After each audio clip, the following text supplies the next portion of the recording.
The televised courtroom had never seen a clash like this, raw teenage arrogance colliding head-on with immediate, unforgiving consequence. Madison Harper, a 17-year-old TikTok influencer with 340,000 followers who believed her online fame made her untouchable, stood inside Judge Judy's courtroom, gripping her phone like it was a weapon. Her expression carried the kind of overconfidence that comes from a life where accountability had never truly arrived. Her perfectly manicured finger was already hovering over the record button, ready to turn the moment into content. In her mind, this wasn't a court hearing, it was another chance at virality. Then she spoke, sealing her own fate with a casual, dismissive insult, mocking the judge and brushing off the entire system as if it meant nothing to her. The room changed instantly. The air felt heavier. Like the temperature dropped in a single breath, what had been a standard legal proceeding transformed into something far more intense. Something that everyone present instinctively knew would not end well for her. Judge Judy's gaze sharpened, locking onto Madison with a focus that had made experienced lawyers stumble in the past. What followed would not just cost Madison money, it would unravel her entire world. Within hours, she would be ordered to pay thousands in damages. Within days, her social media presence would collapse. Before long, she would be expelled from school just short of graduation, and a deeper investigation would begin that exposed a long-running pattern of deception tied to her family and multiple victims. But the most shocking part wasn't the outcome, it was how quickly it happened. Madison didn't just lose the case. She was dismantled in real time, piece by piece, with legal precision so sharp it left no room for recovery. The moment spread online at explosive speed, replayed millions of times, turning into one of the most discussed courtroom clips ever recorded. She had walked in believing she was stepping into content creation. In her mind, she would expose the judge as outdated and irrelevant, someone disconnected from her generation. Instead, she unknowingly walked into a situation where every detail of her actions had already been examined long before she spoke a single word. What Madison didn't realize was that the case was already built against her. The dispute, on the surface, seemed simple, a disagreement between a teenage influencer and a small bakery owner over claims of unfair treatment. But underneath that surface, Judge Judy had already reviewed extensive inconsistencies in Madison's documents, analyzed manipulated footage from her online posts, and gathered testimony from multiple individuals who had previously been targeted by similar behavior. The bakery owner, Sarah Chin, sat quietly on the opposite side of the courtroom. Her story stood in stark contrast to Madison's online persona. Raised in a hard-working immigrant family, Sarah had built her life from the ground up through relentless effort. She worked multiple jobs to afford her education, saved for years while living modestly, and eventually opened a small bakery built entirely on discipline and persistence. Her bakery wasn't just a business. It was the result of years of sacrifice. She started her days before sunrise and often worked late into the night, balancing baking, bookkeeping, and community work. Despite the struggle, she built a reputation for honesty and care, earning loyal customers and strong reviews through consistency rather than influence or marketing tricks. That entire foundation had been shaken when Madison entered her shop months earlier. The conflict began when the teenager demanded free custom products in exchange for exposure to her large online following. When Sarah politely refused and offered a standard discount policy instead, the situation escalated. Madison later framed the encounter online in a distorted way, triggering backlash that nearly damaged the bakery's reputation. Unbeknownst to Madison, this was not an isolated incident. It was part of a larger pattern that had already come to the court's attention. Multiple previous complaints, hidden financial trails, and manipulated online narratives were already being pieced together behind the scenes. By the time Madison arrived in court, the foundation of her defense was already weakened. What she believed would be a public performance turned into a controlled exposure of inconsistencies, contradictions, and deliberate misrepresentation. And as the proceedings moved forward, it became clear that this wasn't just a case about a bakery dispute anymore. It was turning into something much larger, an unraveling of credibility, influence, and the assumption that online popularity could override real-world consequences. She had loudly accused Sarah of toxic business behavior and discrimination, even though Sarah treated her exactly the same as every other customer, who came in asking for free products. Madison's friends filmed the entire encounter from different angles, while she performed for the camera, throwing around words like ageism, oppression, and every trending phrase she thought would get attention online. After nearly 19 minutes of disruption, Sarah finally asked her to leave. That's when Madison smiled and delivered a quiet threat, the kind that made it obvious she was used to ruining people's lives. "You're going to regret this. I'll make sure everyone knows what kind of person you are." Within just a few hours, Madison uploaded her heavily edited video. Out of 19 minutes, only 4 were shown. Carefully selected clips where Sarah looked frustrated and asked her to leave. Everything else was removed: the demands, the pressure, and Madison's own behavior. The caption was even more damaging. "Racist bakery owner attacks me for asking for service." Race had never been mentioned once during the actual incident. The video spread instantly.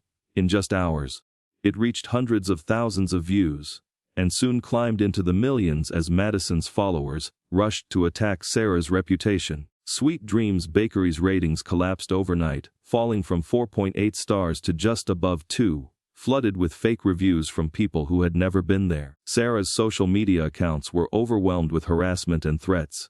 Someone painted Karen across her shop window. Protesters gathered outside holding signs, accusing her of discrimination. Loyal customers stopped showing up, some scared, others convinced by the false narrative. Her orders were canceled one after another, and within a week her income dropped dramatically. Sarah stopped sleeping properly, could barely eat, and woke up every morning with panic attacks as she watched everything she built fall apart because of a single distorted video. Then came the message from Madison. She privately offered to fix the situation if Sarah paid the $15,000. It wasn't the first time she had used this tactic. She had done it to multiple other victims, who either couldn't afford to fight back, or were too exhausted to try. But Sarah didn't respond the way Madison expected. She had kept the full unedited security footage from her bakery cameras, showing the entire 19-minute encounter in detail, every demand, every insult, every calculated move. Instead of paying, Sarah used her remaining savings to hire a lawyer and filed a lawsuit for defamation, harassment, and financial damage. That case eventually made its way to Judge Judy's courtroom. Now sitting in court, Sarah held a thick folder of evidence tightly in her hands, visibly shaking. She wasn't just scared, she was exhausted, hopeful, and desperate for someone to finally see the truth. Madison entered like she was walking onto a stage. She smiled, waved at people she assumed were her supporters in the gallery, and even tried to record her entrance until the bailiff took her phone away. She reacted with an exaggerated eye roll, complaining about First Amendment rights, clearly not understanding how any of this worked. Dressed in deliberately provocative clothing, she treated the courtroom like an audience rather than a place of law. In her hands was a leather folder filled with printouts from random websites, screenshots of her viral post, and comments from followers. Presented as if social media reactions counted as legal proof. She kept glancing at the cameras, already imagining reaction videos, online commentary, and the posts she would make afterward about standing up to the system. Judge Judy observed everything in silence, her expression steady and unreadable. She had spent decades dealing with people who underestimated the courtroom, and Madison fit the pattern instantly. In over 40 years of legal work and more than 20,000 cases, she had developed a sharp instinct for spotting dishonesty within seconds. Madison triggered every warning sign the moment she walked in, smug, dismissive, and completely convinced rules didn't apply to her. Judge Judy had seen this type before: privileged teenagers who used social justice language as a shield while lacking any real accountability or integrity. But Madison was something more calculated than simple arrogance. She represented a newer kind of danger. Someone who had learned how to turn social media, outrage culture, and algorithms into tools for personal gain, damaging others while profiting from attention. What made this case different was the depth beneath it. The night before, Judge Judy had gone beyond the basic file review and initiated her own deeper investigation. Her team had initially marked the case as routine, but her research quickly revealed a much larger pattern. Madison wasn't dealing with just one complaint. There were at least 14 other businesses across multiple states with nearly identical stories. A coffee shop in Portland had paid thousands after being targeted. A boutique in Seattle had settled to stop harassment. A family restaurant in San Francisco had suffered massive losses after a viral video and eventually shut down completely. Every case followed the same structure: manufactured conflict, selective editing, online backlash, and financial pressure until the victims gave in or disappeared quietly. Judge Judy personally contacted several of these victims, and their accounts revealed a consistent pattern of exploitation aimed at small, vulnerable business owners who had little protection against coordinated online attacks. But the investigation revealed something even more troubling. Madison's parents weren't unaware of what was happening. They were connected to it. Her father, Richard Harper, working in commercial real estate acquisition, had allegedly benefited from the fallout, using his daughter's online campaigns to devalue businesses and properties his firm was interested in acquiring at lower prices. If a profitable restaurant happened to sit in a building that Richard Harper's company wanted to acquire, Madison would suddenly brand it as toxic or problematic. Almost overnight, her viral content would damage the business's reputation, drive away customers, drop its value, and open the door for her father's firm to step in with a heavily reduced offer. Meanwhile, Stephanie Harper, Madison's mother, handled the legal side. Working through her real estate law connections, she helped draft settlements, non-disclosure agreements, and legal warnings aimed at silencing anyone who tried to push back.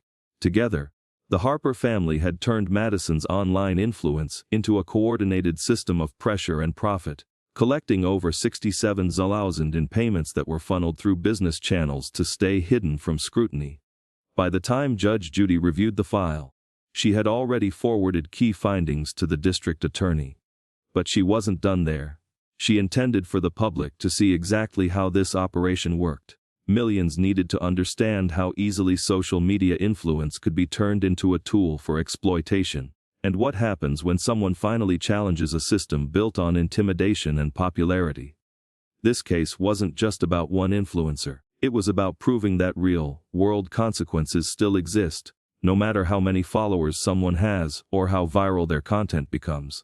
The courtroom was packed with tension before the hearing even began.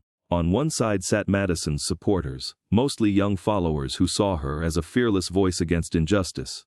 Phones were already raised, ready to capture every moment. They wore her branded merchandise and whispered excitedly, convinced she was about to expose the judge. On the other side sat Sarah's support network, local immigrant families, small business owners, and even a few of Madison's earlier victims had come forward to witness the case. For them, this wasn't entertainment. It was long-awaited accountability. The two sides didn't blend. The energy between them was sharp and uneasy, forcing the bailiff to stay alert and ready to intervene at any moment. Judge Judy opened the case file and looked directly at Madison without expression. Years on the bench had taught her how to stay completely composed while assessing everything in a room at once. She didn't need words yet, just observation. Her voice cut through the silence. "Miss Harper, you are being sued by Miss Chen for defamation, harassment, and damages related to a video you posted online. Before I hear from her, I want your version of events. Tell me why you believe you are right."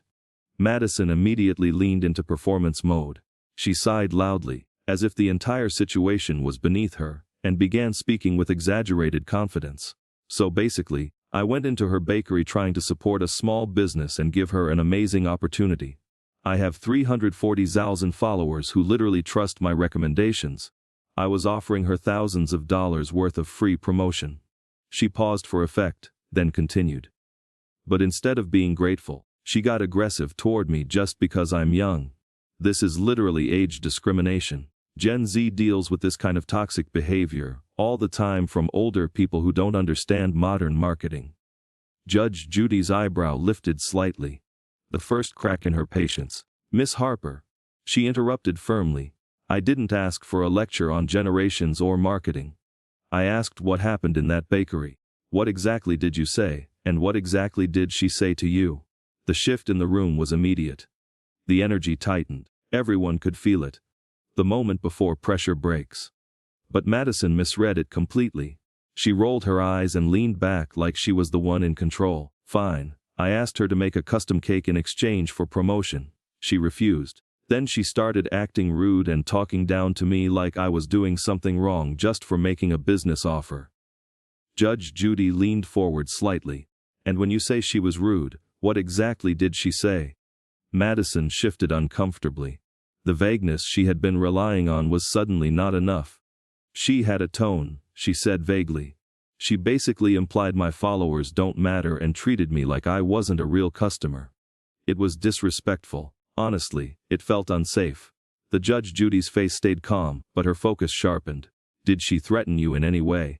Did she use specific language? Did she raise her voice? Did she touch you? Madison hesitated. The lack of real details was becoming obvious. Well, not exactly, she admitted, trying to recover. It was more her attitude, her energy. You can tell when someone is being discriminatory without them saying it directly. That's when Judge Judy shifted strategy and set the first real trap. Miss Harper, she said calmly, I have the unedited security footage from Miss Chen's bakery covering the full 19-minute interaction between you both. She paused just long enough for the weight of it to land. Before I show it to the court, do you want to change anything in your statement? The confidence drained from Madison's face almost instantly. For the first time, she looked uncertain. Her posture loosened as the reality hit her. This wasn't social media footage. This was raw evidence. I mean, the video shows what happened, she replied weakly. Judge Judy's tone sharpened immediately. Yes, it does. It shows you demanding free products. It shows you becoming increasingly aggressive when Miss Chen politely refused. It shows you accusing her of discrimination while she treated you exactly like every other customer. It shows you threatening to ruin her business online, and most importantly, it shows you staging behavior for your friends' cameras to create content for your platforms. She leaned in slightly. So tell me, Miss Harper, why did the version you uploaded remove all of that context? Murmurs spread through the gallery as Madison's supporters began shifting uncomfortably, realizing the story they believed might not be true. Madison's earlier confidence was now collapsing into visible panic. I was just editing, she said quickly. That's normal. Everyone edits content. I wasn't lying. Judge Judy didn't hesitate. You weren't creating content, Miss Harper. You were creating damage, and you were trying to profit from it. This wasn't your first time either, was it? Madison's eyes widened. What? No. Judge Judy opened a second, thicker file and interrupted her immediately. Coffee shop in Portland, 8,000 after your video. Boutique in Seattle, 12,000. Restaurant in San Francisco, closed after your campaign. Should I keep going? She turned a page. I have records of 14 separate businesses across 3 years using the same pattern. A wave of shock moved through the courtroom. People whispered, some lowering their phones as they realized the situation had shifted completely. Madison's supporters started looking at each other, confusion replacing admiration. Madison's face turned pale. Those are different situations, she insisted. They actually treated me unfairly. Judge Judy gave a dry, dismissive reaction. 14 different businesses, same outcome, same pattern. They all refused your demands. You posted edited videos. Then they paid you to stop the harassment.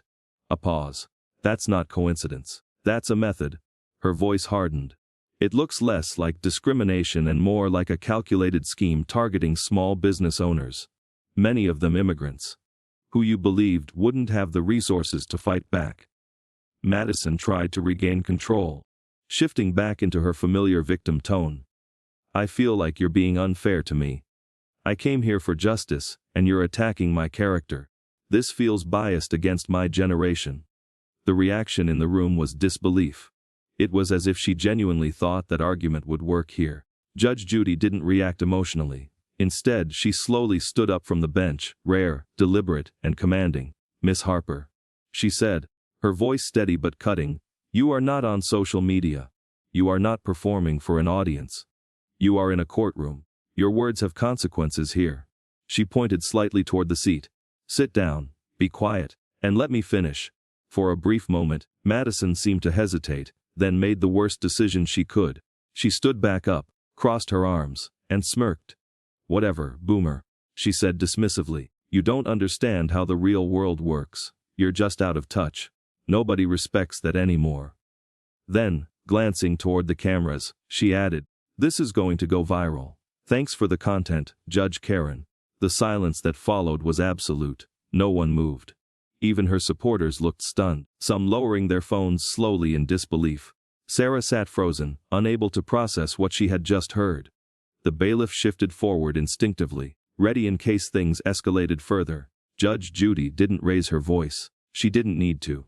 You just made a very serious mistake, she said quietly. Sit down, right now, before I hold you in contempt of court. For the first time, the energy in Madison cracked. The confidence disappeared completely as she sank back into her chair, eyes glassy, realizing she had crossed a line she couldn't talk her way out of. And Judge Judy wasn't finished. Let's talk about reality, Miss Harper, since you believe I don't understand it. The real world is where fraud is a federal offense. The real world is where extortion leads to prison time. The real world is where defamation carries serious financial penalties. And the real world is where your age does not shield you when you intentionally ruin innocent people's lives for profit. You wanted a lesson on reality. I'll give you one.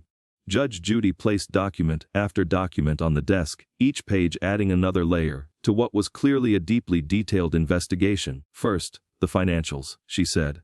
You have obtained approximately $67,000 through extortion over 3 years, targeting around 15 small businesses. You have also generated roughly $8,000 per month through monetized social media content built on harassment and false narratives. She paused briefly. That brings your total unreported income to about $163,000. That is tax evasion, Miss Harper, a federal crime. Madison tried to speak, stumbling over excuses about her parents managing her finances, but Judge Judy stopped her immediately. We will address your parents shortly. They are not outside this case. In fact, they are deeply involved. But right now, we are focusing on your actions. Her tone hardened. This is not random behavior. This is a consistent pattern of targeting small business owners. Many of them immigrants, many with limited resources. People you assumed would not be able to fight back. Yet you present yourself online as someone advocating for fairness, while actively exploiting them for money. The courtroom had gone completely still. Only Judge Judy's voice carried through the silence as she continued laying out the evidence with precision. Your father, Richard Harper, used your online campaigns to weaken businesses and properties his firm wanted to acquire at lower prices. Your mother, Stephanie Harper, used her legal resources to draft your agreements, structure your settlements, and pressure victims into silence. She closed another file. This is not a teenager making poor choices. This is a coordinated operation, a structured system of fraud, with you as the public face. Her next words landed even heavier. I have already referred this case to the district attorney, the Federal Trade Commission, and the Internal Revenue Service. Your family is now under investigation for conspiracy, fraud, extortion, money laundering, and tax evasion across multiple jurisdictions. Madison broke down completely. Her composure collapsed as tears streamed down her face, mascara smudging as the reality set in. Please, she choked out. I'm sorry, I didn't mean it. I was just scared. I didn't know what I was doing. I'm just a kid. Judge Judy didn't flinch. You are 17 years old, she replied firmly. Old enough to run a coordinated scheme, old enough to destroy livelihoods, old enough to take over $160,000 through manipulation and fraud. Or she leaned in slightly. You wanted to be treated like an adult when it benefited you. Now you will be treated like one when it comes to responsibility. Then her expression shifted as she turned to Sarah. Miss Chin, you did nothing wrong. You enforced your policies. You refused extortion. You stood your ground. This court recognizes that completely. She continued with finality. Judgment is entered in your favor. Miss Harper is ordered to pay $12,000 in damages for lost revenue. She must publish the unedited footage along with a public apology admitting to the false video. All income generated from her fraudulent content will be seized and distributed among the victims. A pause. And I will ensure that every institution she has applied to receives a full record of these proceedings. The impact hit Madison like a collapse. Everything she had built, her online identity, her financial stability, her future, began to unravel in real time. Judge Judy then turned toward the audience camera. This is what accountability looks like, she said. This young woman believed her age protected her. She believed popularity replaced consequences. She was wrong. Her voice remained steady but firm. The internet is not outside the law. Influence does not erase responsibility. And when people use attention to harm others for profit, consequences eventually arrive, no matter how long it takes. She looked back at Madison one final time. You thought you could manipulate this courtroom the same way you manipulated social media. Instead, you made it very easy for the truth to be exposed publicly. Then came the final ruling. Case closed. Leave this courtroom. The gavel struck once, sharp, final, echoing through the silence. Within hours of the broadcast, the clip of Madison insulting Judge Judy spread across every major platform. The backlash was immediate and massive. Hashtags criticizing her behavior trended globally as viewers dissected the confrontation. Reaction videos flooded social media, and commentary channels replayed every moment in detail. The phrase she had used in mockery was quickly turned against her, becoming part of the wider public response. On TikTok, Instagram, Facebook, and YouTube, the story dominated feeds. Discussions erupted across platforms as millions analyzed how quickly confidence had collapsed into consequence. Madison didn't just become viral, she became a warning example. A case study in how online manipulation, when confronted with real evidence, falls apart instantly. In the end, it wasn't fame she achieved, it was exposure.